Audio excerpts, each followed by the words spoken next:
And welcome back, our dear viewers. As we have promised earlier, we are going to talk about the parliamentary elections that took place during the past few days.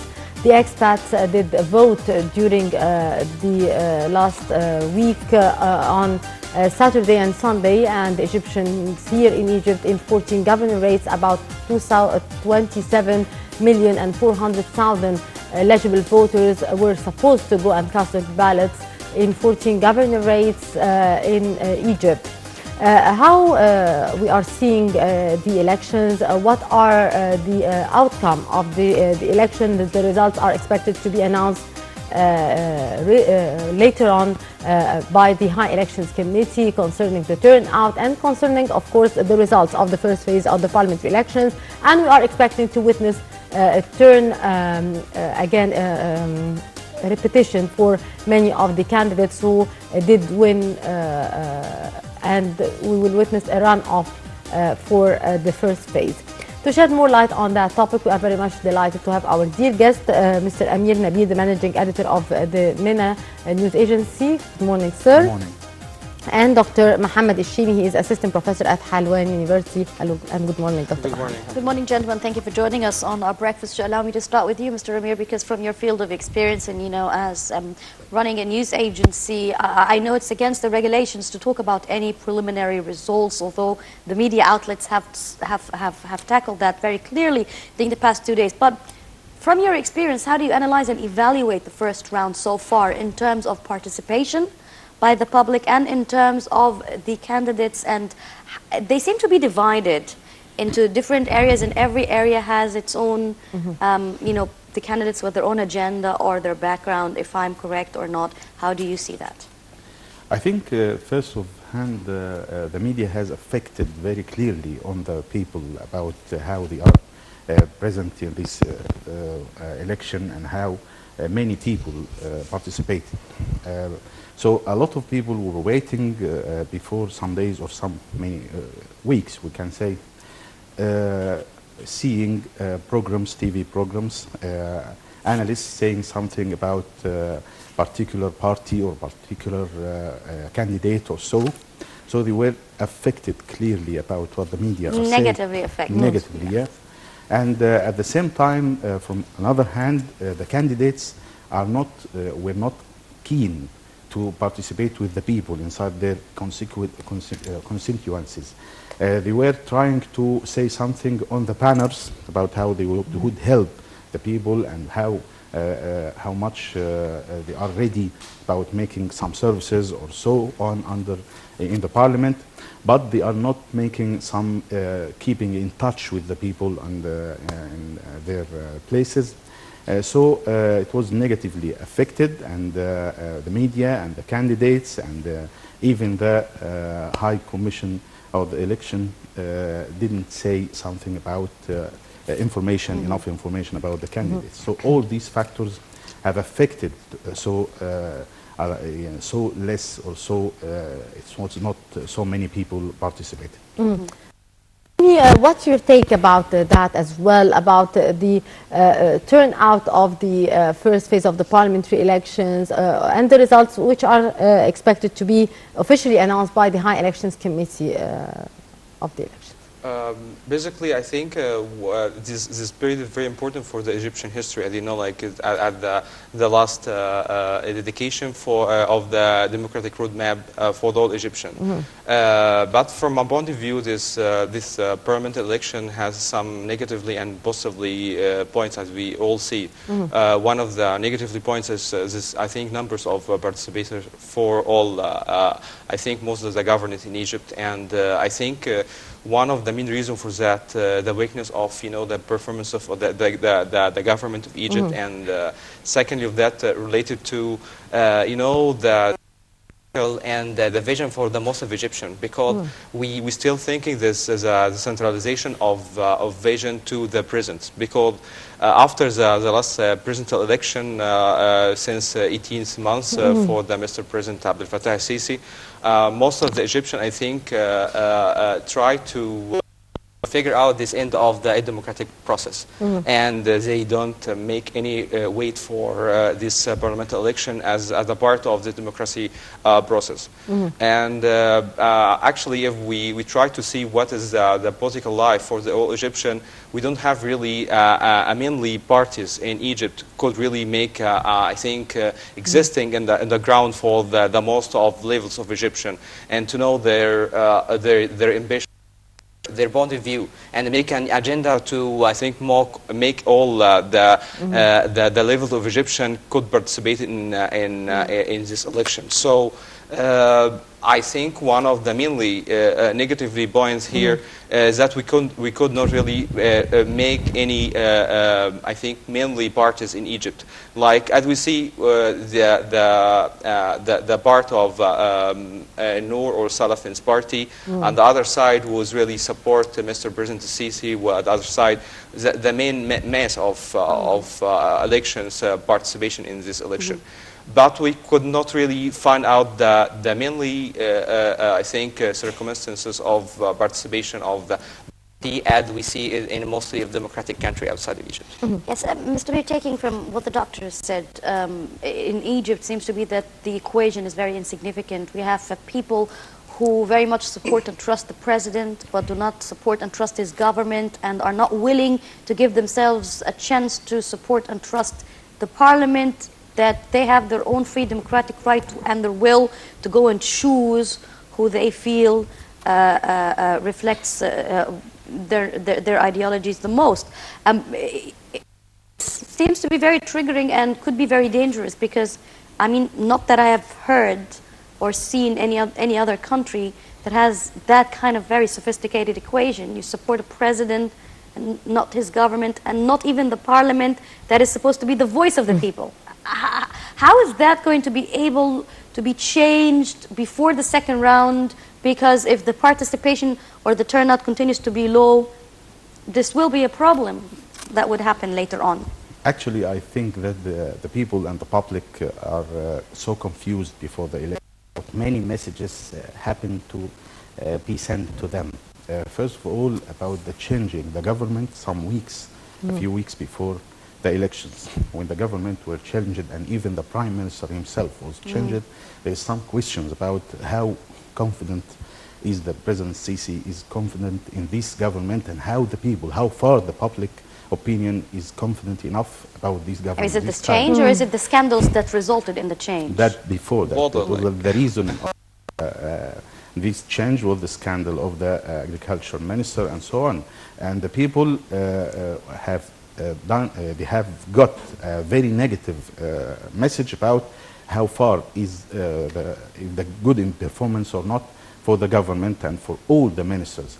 Half of these ministers, members of this government, were still there. So there's still many questions, and so many questions about them, how corrupt they are or not. This is first message have done some impact, negative impact on the public opinion.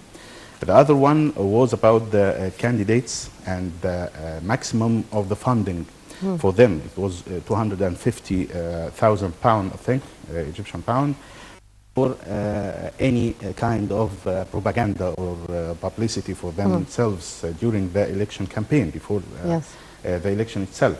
So some of them were businessmen, and they could do a lot about making this funding and make banners in all the streets and so on. And some of them are not. They are trying to reach to the people in their houses, and they're trying to keep in touch with every citizen, the streets or so on. Very little people done that, actually. But mostly they have tried to use, for instance, Masrin al-Ahrar, the Free Egyptians or so, party, use their own channels, like on TV or so on. Yes. Some of them in, we can say, Sada al-Balad or so. So some businessmen used their own outlets or media outlets and TV channels to make their own messages. The Egyptian television used the same. They are trying to make its message about for the people to come and participate in the elections itself. But again, the public opinion has got negative messages from all these messages after the government and resignation and so on. After the candidate were very negative about keeping in touch with the people. And now we are trying to say about the last one, the previous elections in 200. It was more than 50% plus one, yes. participation.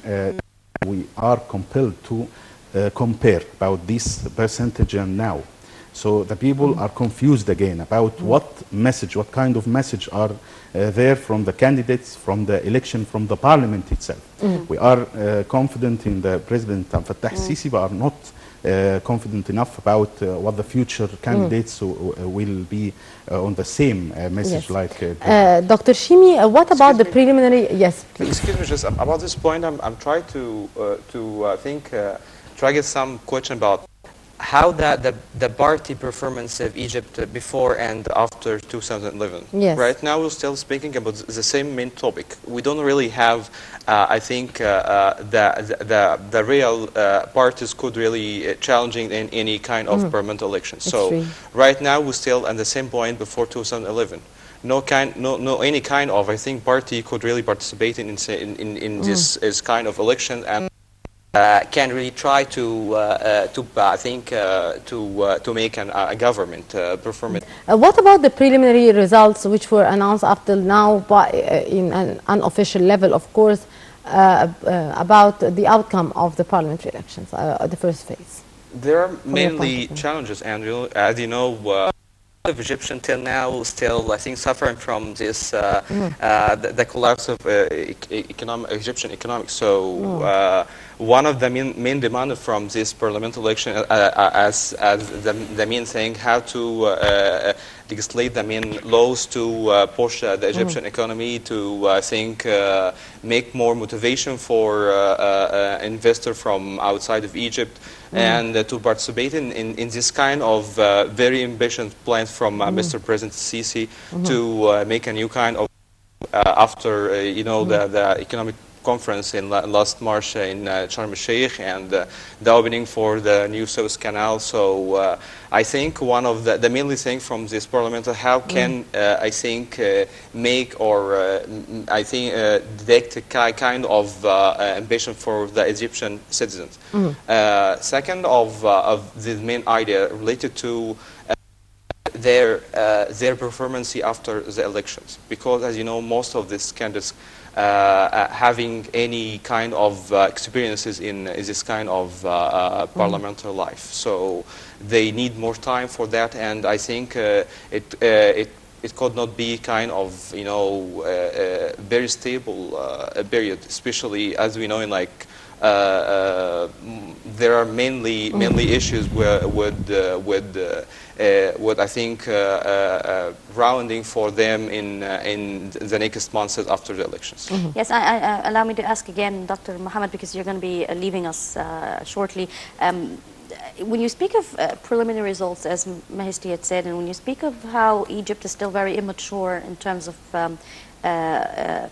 political groups and parties that people would trust and so forth, but so far what seems going into these governorates in terms of political parties is in love for Egypt or for Habu Masr. Why do you think that there's this huge it's not really a gap actually between party. It's just collision. Yeah, it's coalition. So it's not really actual party as we see outside, like Democratic Republic, United States. There was never or any just, party, sir. Yeah, that's what I'm really talking about. Like in just Egypt. there was only one party that was there, and we have really many parties. not an Like just option. after 2011, we have like around 54 parties. So. But most of them, like, not really couldn't, I think, join the Egyptians for their ideas with a mainly agenda for what they would like to doing after elected, what they like to doing if they managing everything at the governance Egypt. So I think one of the main problems, not just for the party, for the civil society generally. We don't have really, I think, the culture of the civil society rules in Egypt. So the participation of civil society generally, how to participate in everything is not really very clear about that. And, you know, most of the religious groups, okay, in Egypt try to make some charity work as a kind of joining Egyptian. And that's what the mainly reason leads some Egyptian, especially in the poverty levels, voted for them in some election before, after 2011 until now. So we are still speaking about the mainly huge gap between who's really try to be candidates for any elections and the mainly of the Egyptian on the ground. Mr. Dr. Mohamed El Chime, the assistant professor at Helwan University, thank you very much, sir, for your input. And unfortunately, you are going to leave us because you have some obligation. Thank you very much. Thank you, Bshara. And an African media delegation has paid a visit to the police academy in Cairo to be introduced to the modern scientific methods and training systems and the academy offers, which help in facing security challenges that the country face, especially concerning the issue of terrorism. Dina has more details. General Amir Al-Asr, the president of the police academy in Cairo, has received an African media delegation at the academy headquarters. The visit's main aim was to share the training courses offered by the academy to fight terrorism in Egypt and other African countries. بنستقبل وفد إعلامي. General Amir Al-Asr has asserted that the cooperation between Africa and Egypt to preserve their security is considered to be a high priority issue, and to strengthen security cooperation between the Egyptian Interior Ministry and the security services in African countries and the countries of the Commonwealth. The academy currently offers specialized training courses in fighting terrorism at the Police Research Center. The delegation's tour included observing the police academy and its modern scientific methods in seeking the latest education and training system in the world for the development and rehabilitation of police officers to help enable them to meet any security challenges. It's a wonderful visit, and I'm glad I'm here in the police academy. I've read about it in books, but I'm glad that I'm here today to see it myself, and the effort they're doing to train and also do a research on how to combat terrorism and train other police academies around Africa. It is unique because it's an academy that presently is training police not just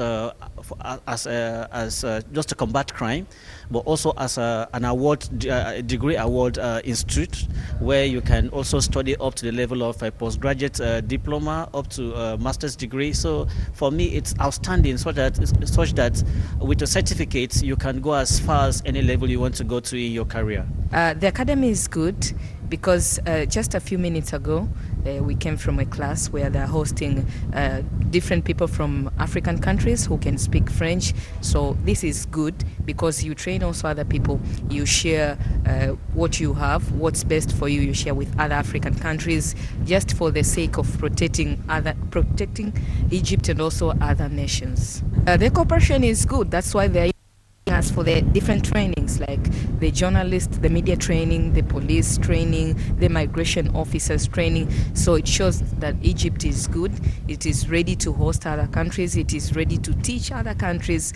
And I'm glad. I know when I go back to my country, I'll use what I got from here for my training. The police academy is qualified enough to set up a training strategy aimed at improving the capacity of self-development and basic skills for graduates and trainees to cope with any security challenges facing the country.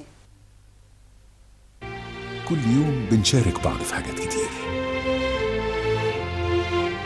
شمسها اللي بتشرق علينا، شوارعها اللي بتضمنا، وجمالها اللي بنعشقه كلنا. في وقت لازم نشارك بعض فيه علشان بلدنا تبقى أحسن.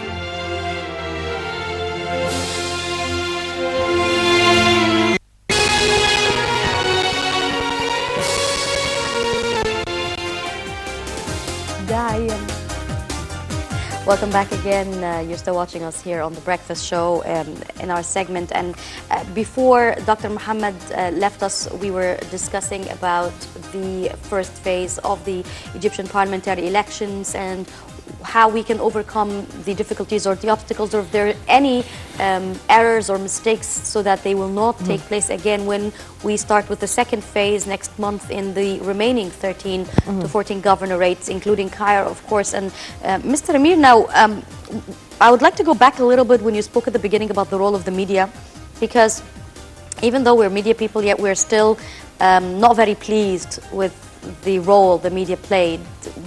To an extent that we did not know if the rumors were rumors or not, if there were going to be another cancellation or a postponement to the parliamentary elections or not. The candidates as well. Here I want to ask you two parts of the question.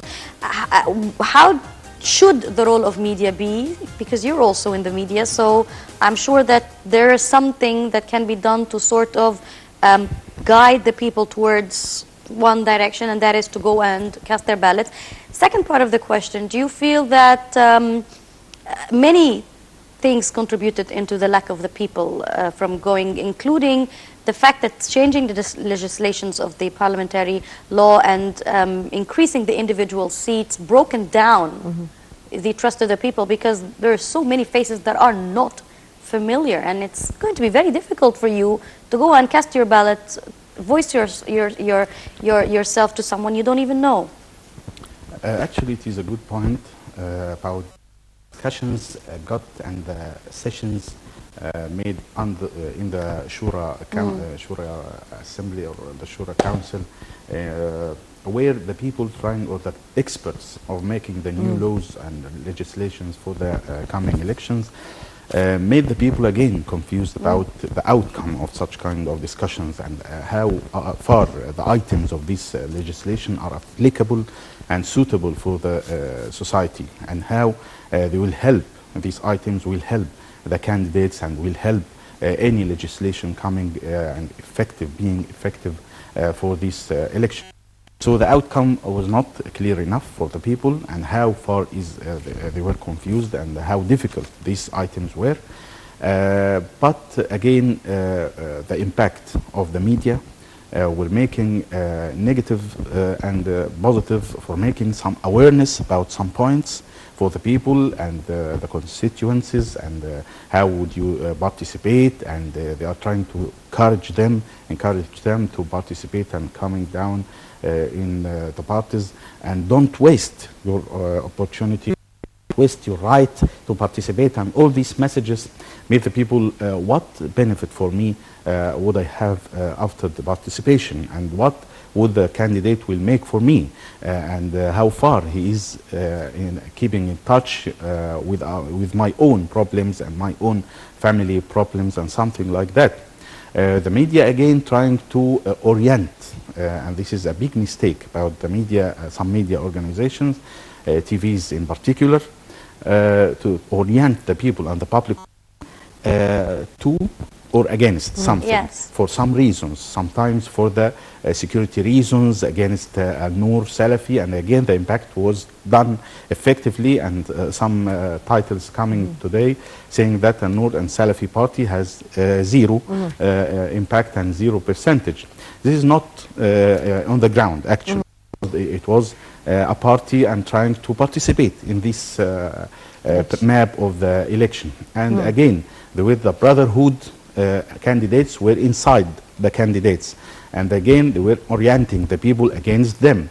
So this kind of confusion and against confidence for the people, trying to be encourage them, and at the same time they are saying be our enemies or so. So this is for the security reason we can accept that, but for the election itself as a map, a whole map, I think it was a weird message for the people, and all the people trying to participate, whatever or whoever I will choose or so.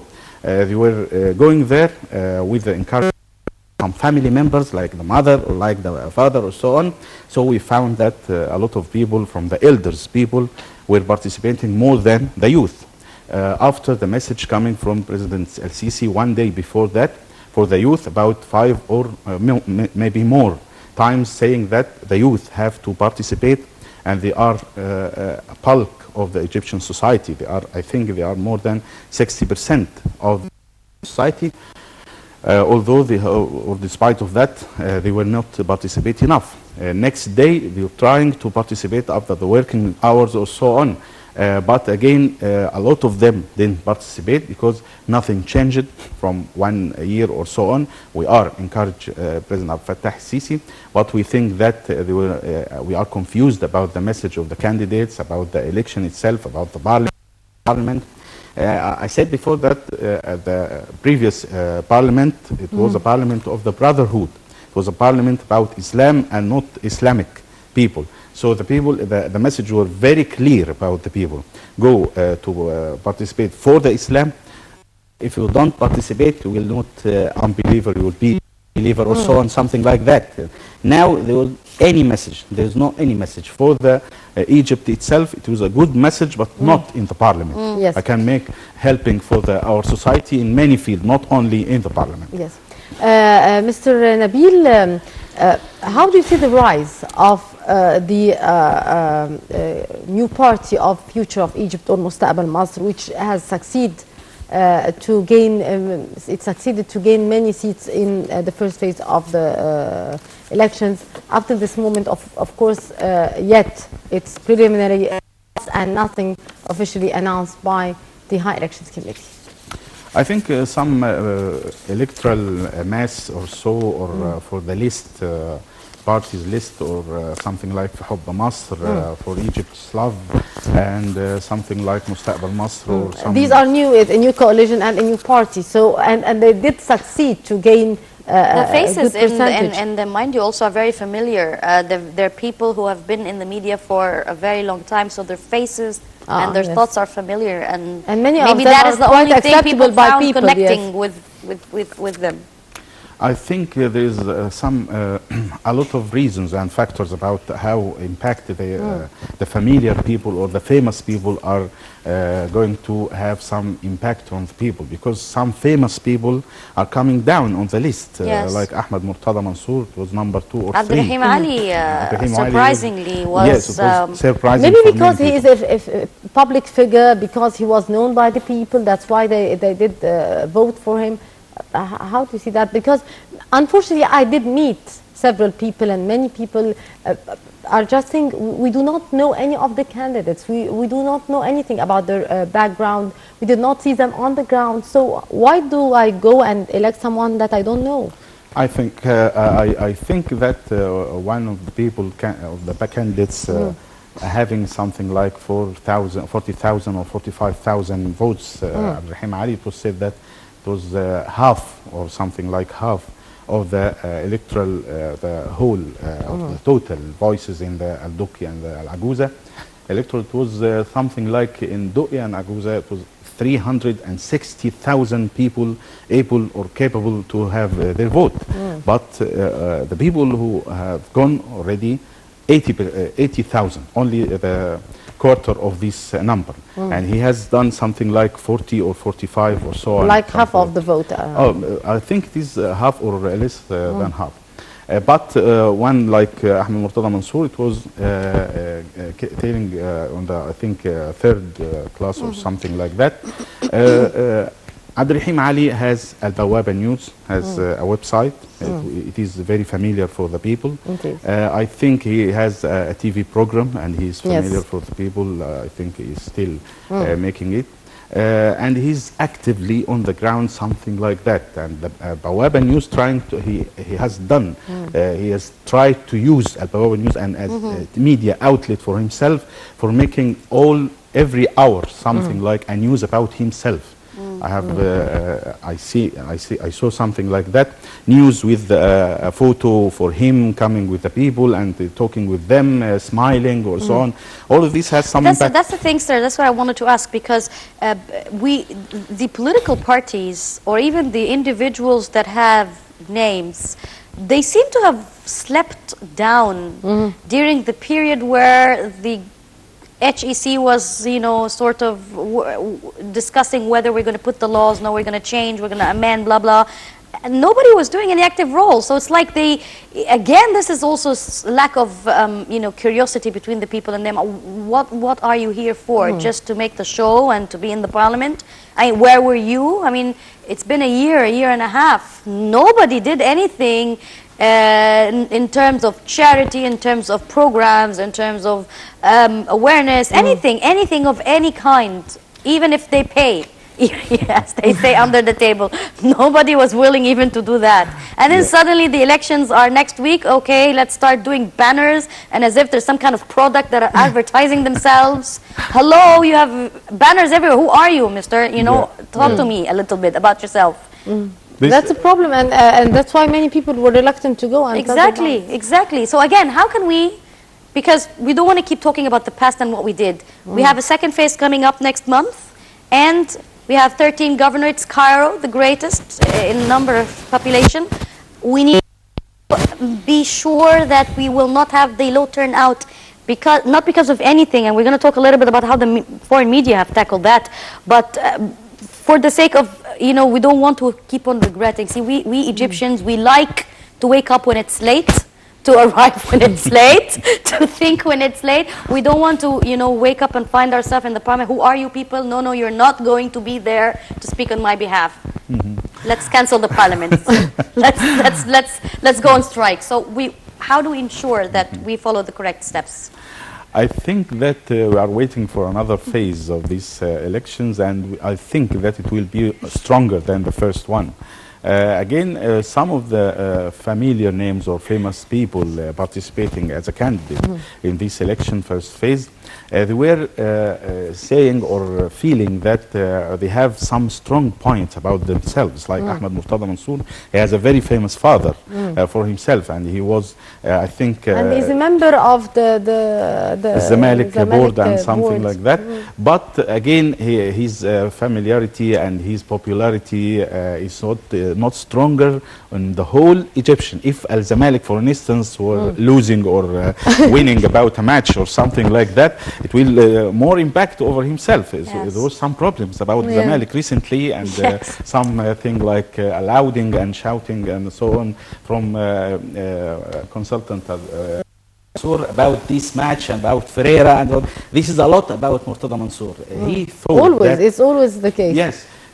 All of these made something like a painting for Murtada Mansour, and even any one of his family members like Ahmed Murtada Mansour or so on.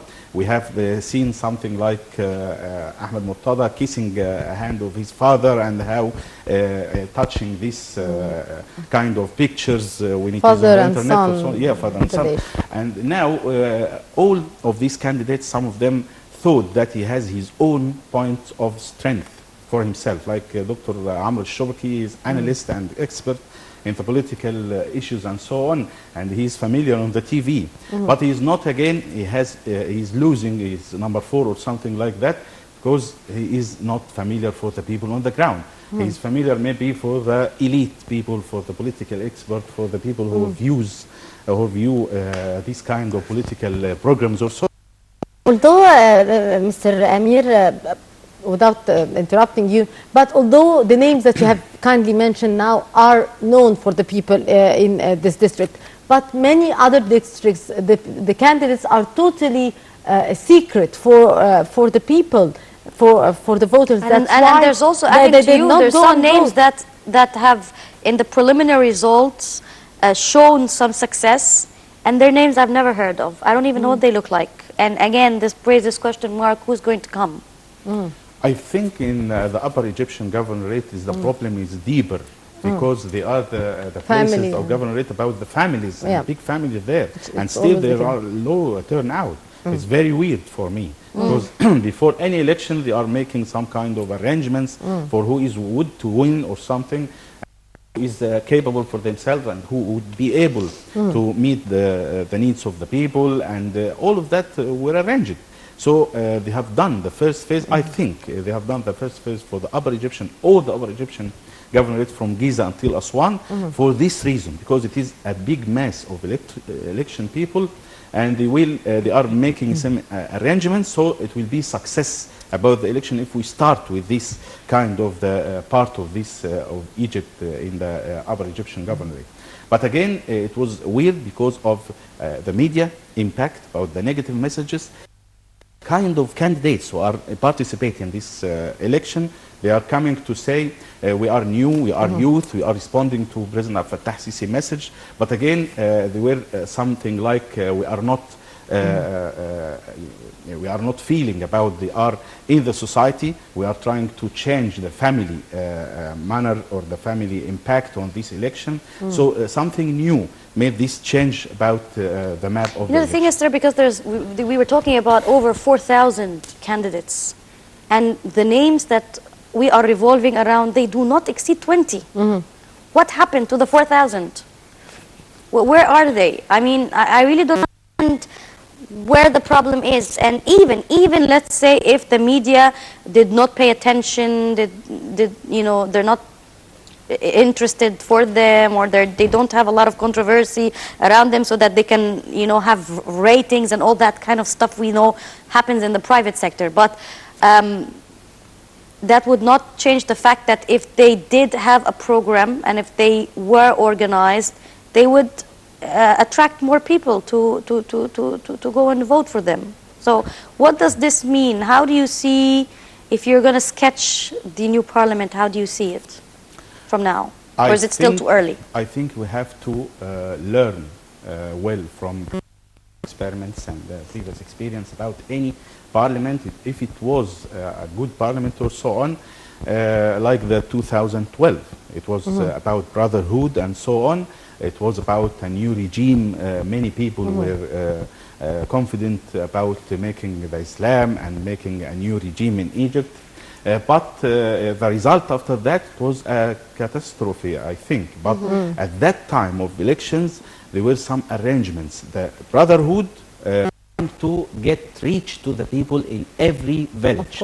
They are done some services. Although they knew quite well that they were anyway succeeding. They were new in the parliament, but were very old in the society. Yes. They were in no, I meant they knew that they were winning, but still they cared to win the people as well.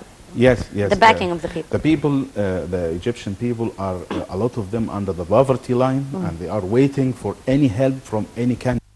If the parliament candidate or so, the parliament member have to be waiting for the services, for the aid, for the help for every citizen, to help him and to make his voice heard for the official, for the ministry under the parliament. And so if they are not doing that, the members or the candidates, they are not here for the people. The problems of the Egyptian society, citizens are very clear for any member, so they have to focus on these problems and trying to solve it. Mr. Amir Nabil, the managing editor of the Middle East news agency, Mina, thank you very much for being with us and for your precious insight. Thank you very much, sir. And now we'll go to watch this report. Tomorrow, the sun will be perpendicular on the face of King Ramesses II. Temple of Abu Simbel. It is a very unique phenomenon which proves that the ancient Egyptians were pioneers in the astronomy as well. Let's watch this report by Dina, and after that we leave you until tomorrow with a new crew from the breakfast show. I would like first to thank my dear colleague Yasmeen Bekir. Thank you, Yasmeen. Pleasure. Thank you very much, Maisti. And we leave you, our viewers, now with this report by Dina about the sun, which will be perpendicular tomorrow on the face of King Ramesses II in Abu Simbel.